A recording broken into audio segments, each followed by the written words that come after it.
Bem-vindos ao Innovation Office, um web show promovido pela AmCham que tem como objetivo abrir as portas dos escritórios de inovação do país e perceber como os líderes pensam, constroem e entregam a inovação, para outras organizações e líderes possam aprender com as suas experiências. Eu sou o Marco. E eu sou a Sara, e hoje vamos tentar perceber como é que a inovação está a impulsionar a transformação da nossa sociedade pela voz da Ana Simões, que é a diretora de inovação do Grupo Brisa e que tem uma perspectiva da inovação altamente estratégica e internacional, uma vez que o seu percurso, desde a McKinsey à liderança de equipas de estratégia em organizações como a British Telecom no Reino Unido ou a Google nos Estados Unidos, ainda a Mercedes-Benz I.O. já de regresso a Portugal, foi muito pautado por esses temas e por isso, Ana, muito obrigada por aceitares o nosso convite e ser muito bem-vinda ao nosso escritório. Obrigada por me receberem. Espetacular, espetacular, Ana. E vamos começar, se calhar, até mesmo por partilhar aqui a forma. Pronto, o Grupo Brisa tem um pilar estratégico na inovação e é uma bandeira até internacional em muitos projetos que são reconhecidos e que muitos dos nossos ouvintes usam provavelmente todos os dias, e podemos falar muito disso. O processo de internacionalização tem sido também um foco interessante, um investimento em R&D considerável, por isso, e que vocês veem de certeza como não só estratégico interno, mas também no projeto de internacionalização, e gostava muito de ver, ou que pudesse partilhar a perspectiva de quem trabalha tantos anos nestas interseções da relação entre a estratégia internacional ou de internacionalização e a inovação, porque é uma combinação bastante interessante de partilhar, provavelmente também com os nossos ouvintes. Sim, eu acho que há aqui várias coisas que devemos falar, não é? Fizeste muitas perguntas, se calhar numa só. Se calhar começando um bocadinho pelo Grupo Brisa. O Grupo Brisa tem 5 valores fundamentais, não é? A excelência, as pessoas, a sustentabilidade, a ética e a inovação. E realmente, neste momento, para o Grupo Brisa, a inovação é um pilar estratégico e é uma das coisas em que nos apoiamos mais para fazer crescer o grupo. Eu gosto muito de uma coisa que o Rui Coutinho, da Nova SBE, diz que é o arriscado não é inovar, o arriscado é não inovar, porque realmente isso leva a que nós fiquemos presos no presente, não pensamos no amanhã e, portanto, as empresas deixam de existir se só pensarmos naquilo que é realmente urgente para hoje. Do ponto de vista estratégico, eu acho que nós temos que abordar sempre a inovação nos seus 3 horizontes, não é? Portanto, temos aquela inovação muito incremental que temos que ir fazendo todos os dias e que nós fazemos quase naturalmente, portanto, inovação de processos. Temos uma mais a médio prazo e temos que ter uma inovação a longo prazo, pensar o que é que a Brisa vai ser daqui a 20 anos, que é provavelmente algo muito diferente daquilo que é hoje. O que é que acontece? Temos que alocar recursos a cada um destes horizontes, porque os 20 anos, daqui a 20 anos nunca vai ser urgente, nunca vai ser uma coisa que a gente tem que resolver hoje. E, portanto, como nunca é urgente, tendemos a não pensar nisso e, portanto, é preciso alocar aqui uma quantidade de recursos. E eu acho que aqui é sempre importante olharmos para exemplos em que isto foi muito bem feito. E eu olhava aqui, se calhar, um bocadinho para empresas como a Google, por onde eu passei, ou até a Amazon, que são empresas que começaram com um produto ou com um serviço, por exemplo, no caso da Google, o Search, e que neste momento, se calhar, perceberam que já não era aquilo há uns anos atrás e começaram a diversificar. Desculpem. E, portanto, eu acho que é muito isso que nós tentamos fazer na inovação. Ok, há aqui um conjunto de coisas que temos que fazer hoje, mas há um grande conjunto de coisas que temos que fazer para amanhã, não é? Voltando um bocadinho à tua questão da internacionalização, o que é que eu acho que o Grupo Brisa... Portugal é um mercado relativamente pequeno, não é? Portanto, do ponto de vista de crescimento, tu estavas a dizer que os ouvintes conhecem, e eu acho que é muito difícil alguém em Portugal não passar ou não utilizar um serviço do Grupo Brisa todos os dias, quase, não é? Pelo menos um, porque nós temos várias unidades de negócio. E depois nós temos uma coisa que eu acho que é excepcional, que é a infraestrutura que nós temos em Portugal e que nos dá, de facto, uma base muito grande para permitir aprender, inovar e desenvolver novas coisas para depois conseguirmos exportar para o exterior e, portanto, temos que aproveitar muito isso para depois conseguirmos crescer lá fora. É um recurso, e só complementando a minha pergunta, é um recurso que realmente que na inovação de vez em quando falta e que vocês têm bastante abundância, que é as pessoas, vocês têm uma cobertura do ponto de vista de clientes, e não de clientes, serviços e de portfólio, que permite inovar com mais facilidade do que se calhar quem não teria acesso a essas pessoas e a essa pool de diferentes diferentes segmentos que consegue inovar cross-segment, que também é uma maneira de inovar diferente, em que conseguir fazer polinização de um segmento para o outro, e vocês tocando em alguns segmentos de negócio conseguem fazê-lo e criar mais e mais em cima disso. Um ponto bastante interessante. Sara, queres também complementar? Força. Sim, se calhar, olhando aqui para o papel que a inovação em específico tem nesses 5 pilares e nessa estratégia do negócio, que lhe dá um papel preponderante na execução e nos resultados do próprio negócio como um todo, que papel é que tem a direção da inovação para a definição e execução desta estratégia quando ela é tão preponderante? Porquê é que as organizações precisam de líderes e equipas exclusivamente focados na inovação? Essa é uma pergunta muito é profunda, não é? Primeiro, se calhar, tentar explicar um bocadinho o nosso modelo de inovação no Grupo Brisa e porque é que funciona para nós. Não quer dizer que funcione para toda a gente. O Grupo Brisa tem 5 unidades de negócio. Temos a parte das infraestruturas e manutenção, não é? As autoestradas, a manutenção de autoestradas, que é aquilo que toda a gente conhece como Grupo Brisa. A Via Verde. A E2B, que é quem faz a parte de software e de hardware para a cobrança de portagens, a Escolibri, portanto as nossas áreas de conforto, e a Control Auto, centro de inspeções. Nós, no nosso modelo na Brisa, adotámos um modelo com a direção de inovação centralizada e depois pivôs de inovação em cada uma destas unidades de negócio. Okay?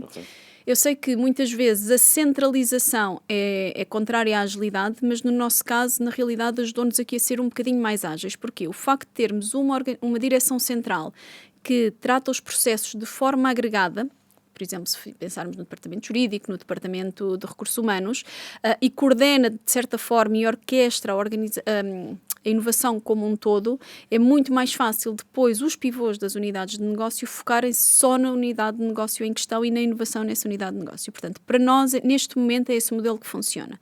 Okay? Eu acho que aqui podia ser completamente descentralizado, não há certo nem errado. Para nós, neste momento, é aquilo que está a funcionar. Depois eu acho que fizeste aqui outra pergunta que é muito importante também, que vem um bocadinho em relação àquilo que eu estava a dizer, que é a alocação de recursos nas suas componentes urgente e importante. E eu acho que as empresas precisam muito de equipas focadas, e falamos em inovação, mas podíamos estar a falar de outra coisa qualquer, ou seja, tendo as suas prioridades verdadeiramente definidas, então é preciso alocar recursos e focarmos nessa prioridade. Não vale a pena nós dizermos que estamos focados, seja em inovação, seja em diversidade, seja em sustentabilidade, e depois não alocarmos recursos, certo? Porquê? No caso da inovação, isto é tanto mais importante quanto o facto de haver sempre coisas mais urgentes, o responder a uma necessidade de um cliente que hoje precisa de um serviço, e nós, por exemplo, no desenvolvimento de software temos muito isso, porque temos que entregar projetos, temos preocupações, obviamente, com a segurança, e isso é a nossa principal prioridade no hoje. Se nós não tivermos estes recursos alocados especificamente a pensar naquilo que vamos fazer amanhã, eles vão ser absorvidos. Porque há uma guerra constante, seja tempo, seja recursos humanos, seja a parte financeira. E, portanto, eu acho que é extremamente importante nós garantirmos à partida que aquelas que são as nossas prioridades são efetivamente prioritárias. E no que toca aos recursos, e falaste levemente destes que são muito importantes, que são as pessoas, certo, os recursos humanos, que tipo de recursos é que são essenciais para o sucesso destas estratégias? Que tipo de pessoas, que tipo de skills, que tipo de perfis é que procuras quando constróis as tuas próprias equipas de inovação, ou que vês serem essenciais para se construir inovação nas suas diferentes esferas? Olha, eu acho que na inovação, mais do que as competências técnicas, é muito uma questão de atitude. Ou seja, há aqui um conjunto de competências técnicas que são ensináveis, não é? Quer dizer, eu não espero... E nós, inclusivamente... São mais fáceis, não é? Exatamente. Portanto, e que temos pessoas que vêm de diversos setores. O que é mesmo preciso terem? São pessoas que têm a atitude certa, que não se importam de ir fazer mais coisas, que têm a mente aberta, que vão procurar coisas diferentes, que arregaçam as mangas e vão fazer coisas, ok? Porque muitas vezes na inovação precisamos de ir convencer pessoas e empurrar para a frente, e há aquelas pessoas empurrar com a barriga, nós temos que empurrar com o corpo todo, porque senão a coisa não avança, não é? E isso é muito importante. Eu acho que nós na Brisa já temos uma coisa muito boa, porque a Brisa tem uma cultura espetacular do ponto de vista das pessoas. As pessoas estão na Brisa porque gostam, vestem muita camisola, são extremamente dedicadas e são bastante inovadoras a todos os níveis da organização, o que eu acho que não é sempre muito fácil. A Brisa é uma empresa que é familiarmente responsável, cuida bem das pessoas, isso depois traduz-se muito, temos uma preocupação muito grande com a segurança. Portanto, já tendo esse ADN dentro da própria empresa, é mais fácil depois, até na própria calibração de entrevistas, ir buscar essas pessoas. Mas eu acho que é mesmo isso, é este sentido, pessoas com o sentido de empreendedorismo e de ownership para fazerem as coisas acontecer. É quase um ADN, no fundo, que ajuda a haver mais e mais inovação, a alimentar-se a ele próprio, que é bastante interessante. E ainda complementando um pouco essa pergunta, que vocês, essa inovação para produzir resultados e para...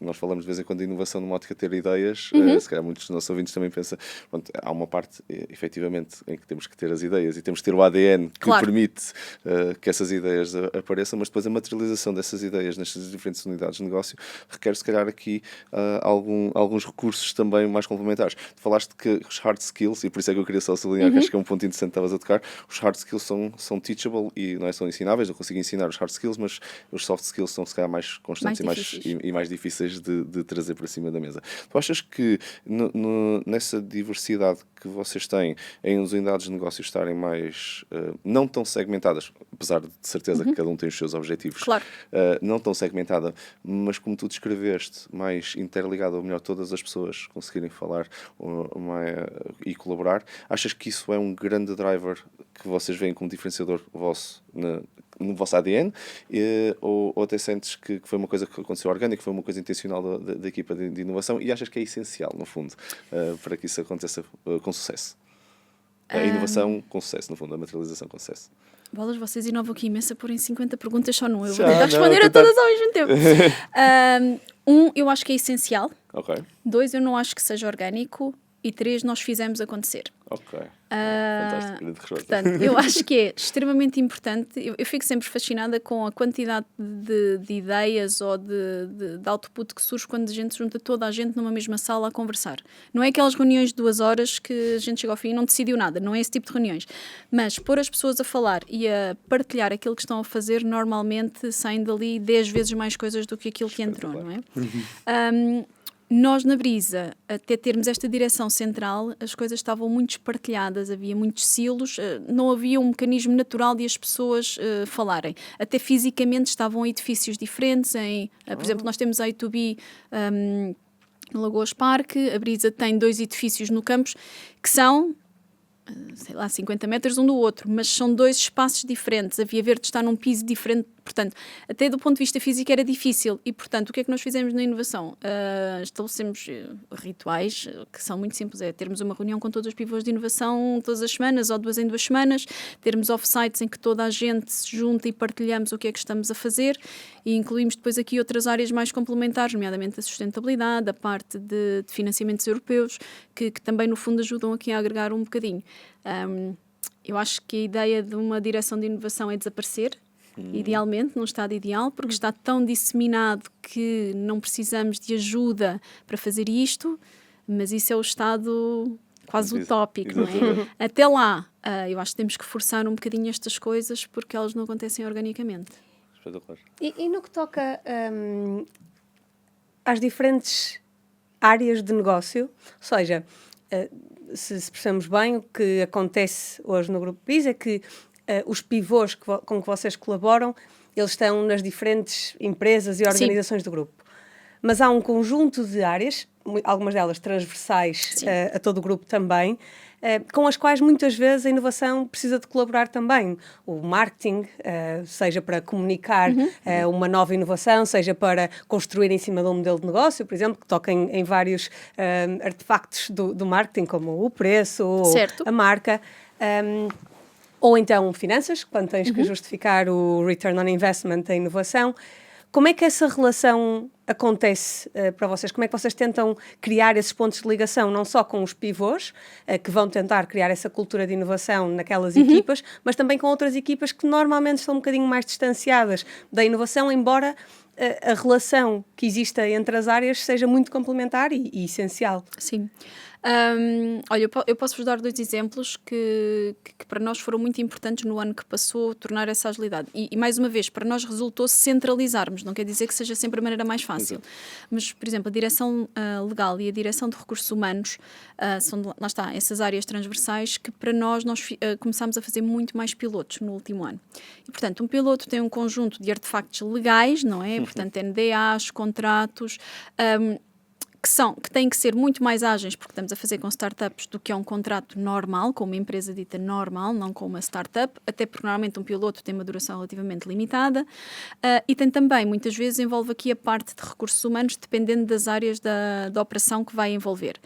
E aquilo que nós fizemos foi centralizar a interação com estas áreas. Porquê? Porque muitas vezes a direção legal tinha 20 pedidos que vinham das diversas áreas de inovação e não sabiam, por exemplo, por onde é que haviam de começar.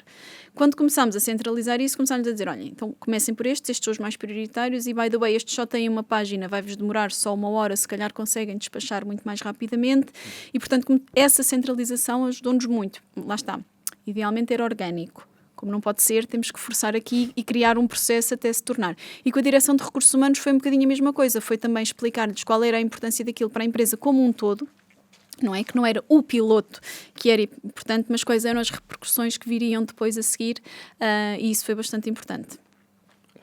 No fundo, alinhar as expectativas e os objetivos Sim. diferentes de cada negócio, tentar explicar como é que se contribui com os nossos próprios resultados para os resultados daquelas equipas. E eu acho que depois também tirou uma grande parte de frustração ao negócio, não é? Portanto, os pivôs de inovação deixaram de gastar muito tempo a lidar com estas áreas, sempre uma ótica de frustração, porque acabava por ser muito mais difícil eles explicarem e voltarem à estaca zero sempre que interagiam, e como nós acabámos por ter essa função na parte mais central, retirámos bastante frustração dessa parte, portanto, dando-lhes tempo para pensar e efetivamente inovarem. Faz sentido e na verdade parece uma estratégia que pode ser com relativa facilidade replicada noutras organizações, pelo menos os princípios que a determinam. E se dermos um passo atrás, Ana, e olharmos um bocadinho mais longe do que apenas para o próprio grupo Brisa, percebemos que vocês, na verdade, estão a operar numa indústria que tem sido altamente disrompida nos últimos anos. E foi disrompida de muitas formas, seja através da transformação dos próprios veículos onde nós nos deslocamos, não é? Com a integração de inteligência artificial, por exemplo, ou de internet das coisas, ou de condução autónoma, seja através da própria transformação dos hábitos de consumo que nós todos, enquanto consumidores de mobilidade, passamos a ter com a micromobilidade, com as marcas de trotinetes, ou até com a mobilidade partilhada, com players como a Uber e semelhantes.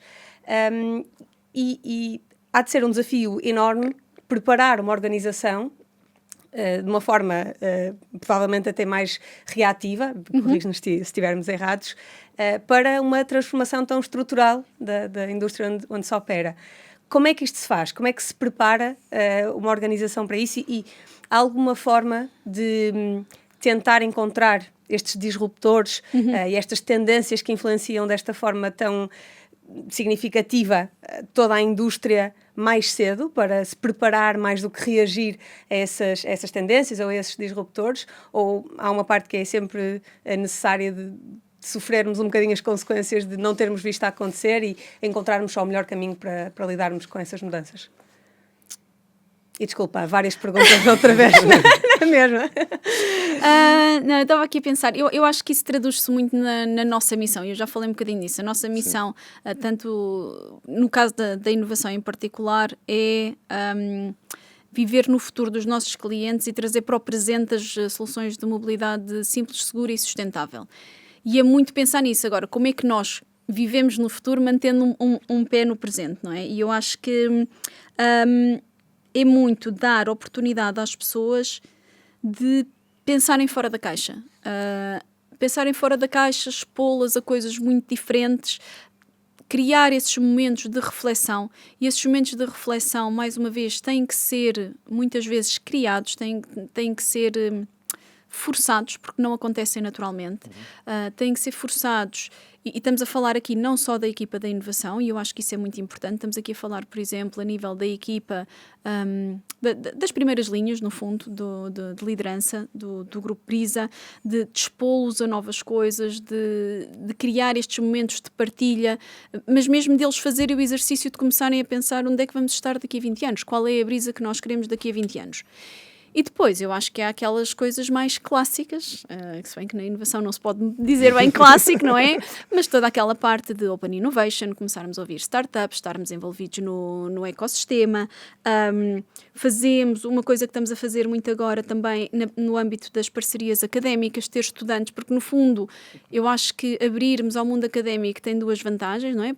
Por um lado, a parte do conhecimento, por outro, aliás, três, se calhar, a parte de ideias novas de alunos e que normalmente ainda nem sequer estão no mundo corporativo e, portanto, pensam de maneira diferente. Não vêm contaminados. Exatamente.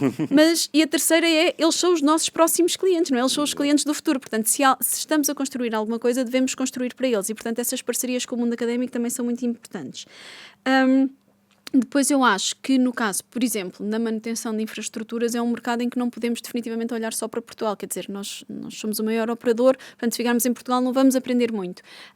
Olhar para fora, trazer coisas de outras sociedades, até que funcionam de maneira diferente, é extremamente importante. E eu acho que por último eu diria que é promover o falhanço, que é uma coisa sempre muito difícil.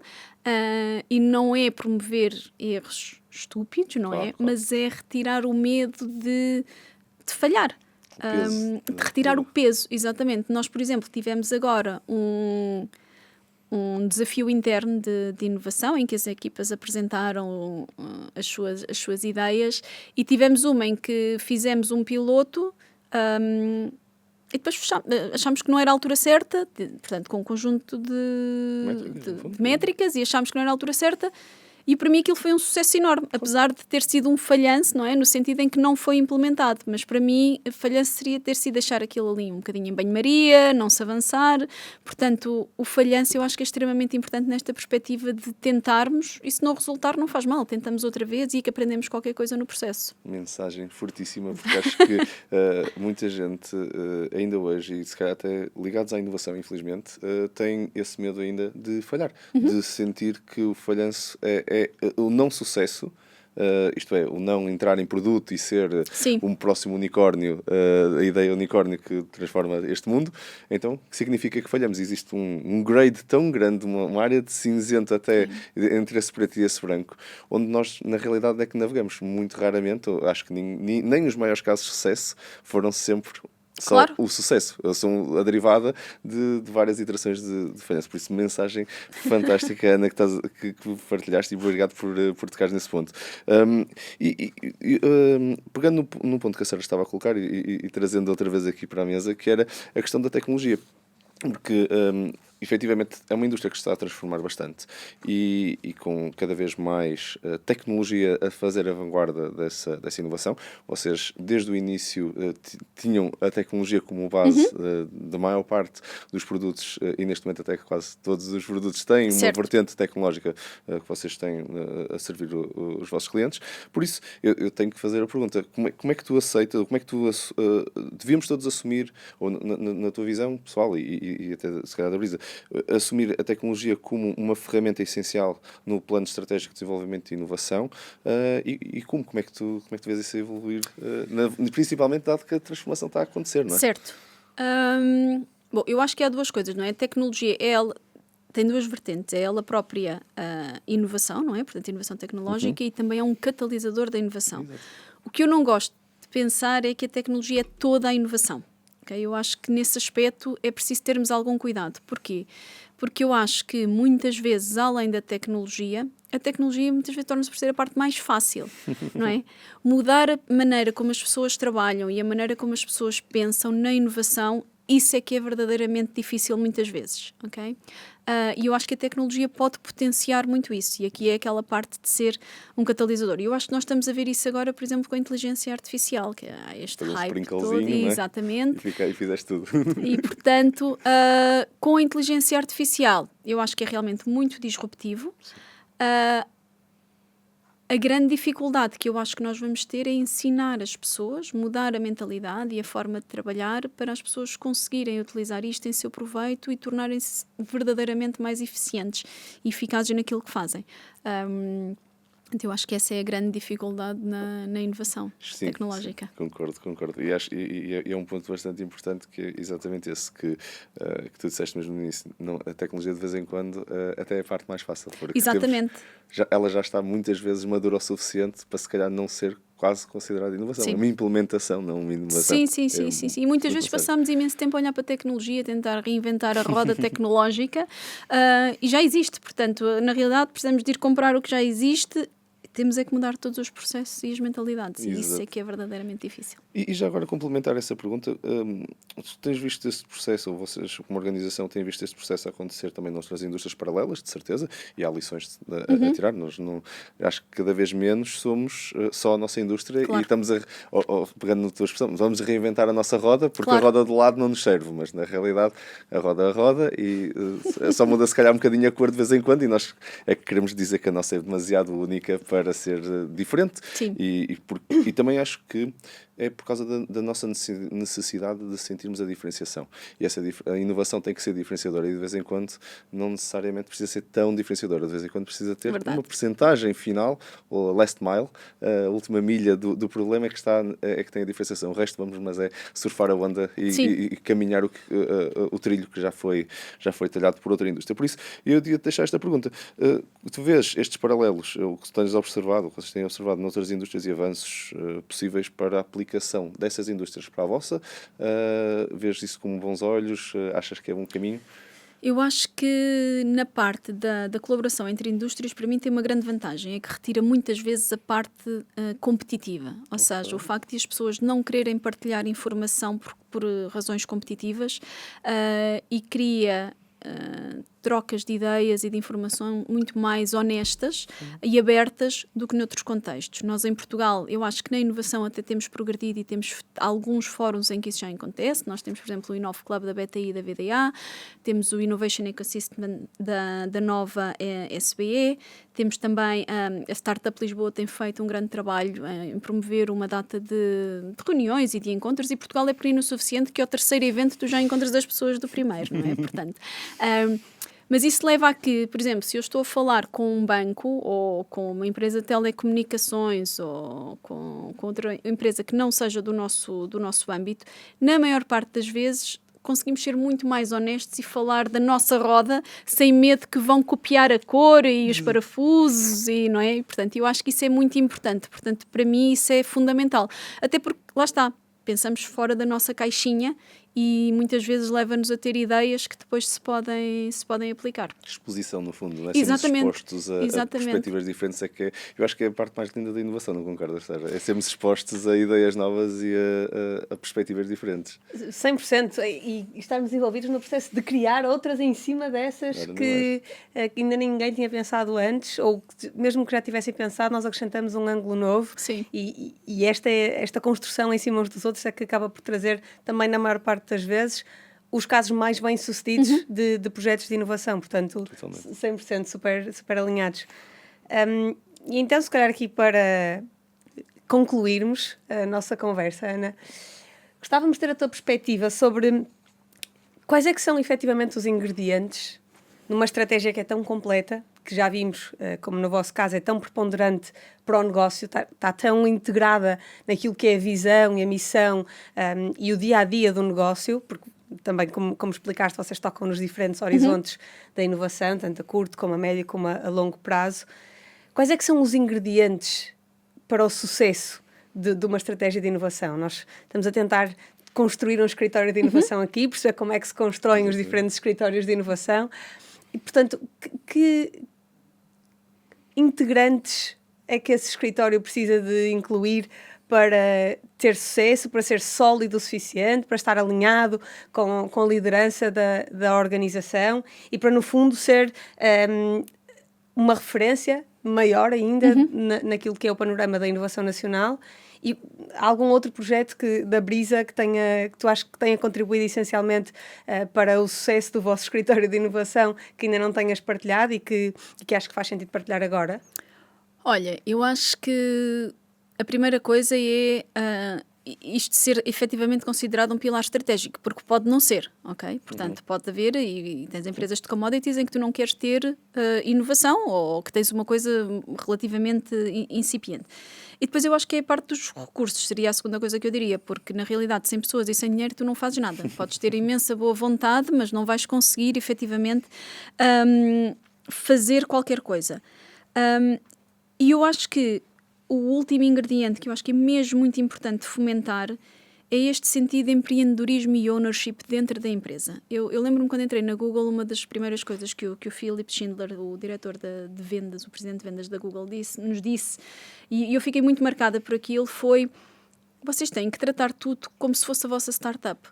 O vosso fecheirinho de Excel é a vossa startup. Portanto, tem que ter sucesso com aquele fecheiro, por mais básico que seja. E quem fala num fecheiro, fala num piloto, fala num projeto, fala na próxima grande componente estratégica. E eu acho que fomentar esta responsabilização das pessoas pelo seu cantinho é muito importante, porque se as pessoas sentirem a coisa como delas, vão efetivamente levar isso muito mais longe do que... o meu chefe mandou-me fazer isto, eu estou aqui, quer dizer, isto está... Pronto, não... Está bom, não me vou chatear mais com isto. E nesse aspecto foi uma das coisas que nós fizemos, começámos o ano passado, nós lançámos o tal desafio de inovação interna, o nosso desafio Ahead, e foi muito interessante ver, nós forçámos a colaboração, nós forçámos a que cada equipa tivesse 3 unidades de negócio diferentes, lá está, para as pessoas falarem, e foi muito interessante ver as equipas depois a dedicarem tempo extra, a tratarem aquilo como se fosse mesmo delas, fizeram vídeos, fizeram protótipos, as equipas que chegaram à parte final, e para mim foi um dos projetos em que senti mais isto, em que finalmente consegui ver ali algumas equipas que não tinham muitas vezes nada em comum, tinham só aquele objetivo, mas que muitas vezes até nem foram formadas elas próprias. Nós fomos alocando pessoas para os ajudar, porque as pessoas não se conheciam, e chegaram ao fim como equipas e com o sentido de ownership do seu próprio produto, serviço, aplicação. Tivemos várias coisas e foi extremamente interessante. Portanto, eu acho que este sentido de ownership para mim faz toda a diferença. Acho incrível. E até ia te perguntar uma pergunta complementar, que era... esse ownership vocês depois levam-no até ao fim, isto é, eu depois vou fazer o pitch e depois levo mesmo a produto, isto é, constituo uma equipa para depois materializar para lá dessa ideia, ou depois o meu bebê vai ser levado por outra família e vai ser adotado num departamento que eu não pertenço? Em relação a essa pergunta e a este desafio, eu respondo no próximo ano, quando já tivermos implementado esta ideia. Mas fantástico. Aquilo que nós fizemos era inicialmente só a equipa vencedora que iria ver a sua ideia implementada, não é? Era o prémio, fazia parte do prémio, e todas as equipas finalistas vão ter as suas ideias implementadas, porque realmente vimos ali um sentido de colaboração e de utilidade para o negócio que foi muito, muito interessante. Foi essa parte da história que me despoltou esta curiosidade. Agora, se calhar não vão ser só aquelas equipas a implementar, e agora há algumas que vão mesmo passar para produção já, para equipas técnicas, que, portanto, não é? Tínhamos equipas com pessoas da área financeira, áreas da assistência rodoviária. Não têm as valências todas. Que não têm as valências todas, mas que também nunca pensariam naqueles temas se não fosse por isto, e portanto que faz muito mais sentido assim. Somos todos inovadores, independentemente do nosso background, voltamos às hard skills e às soft skills que estavas a falar. É isso mesmo. Fantástico. E assim terminamos este episódio do Innovation Office, que abriu a porta à interseção da estratégia e do negócio com inovação na indústria da mobilidade. Obrigada, Ana, por partilhares connosco a tua experiência e tantos insights super valiosos que vão com certeza ser muito úteis para todos os líderes e organizações que nos ouvem. E um obrigado especial também à Altice Portugal, que nos acolhe neste incrível estúdio. E, como sempre, a todos os inovadores que estão desse lado, por nos ouvirem. Já sabem, esta porta volta a abrir-se dentro de 2 semanas para o próximo episódio e estamos a contar com a vossa visita. Até lá, continuem a construir o futuro e a criar histórias épicas de inovação para que possamos contar aqui depois. Até já!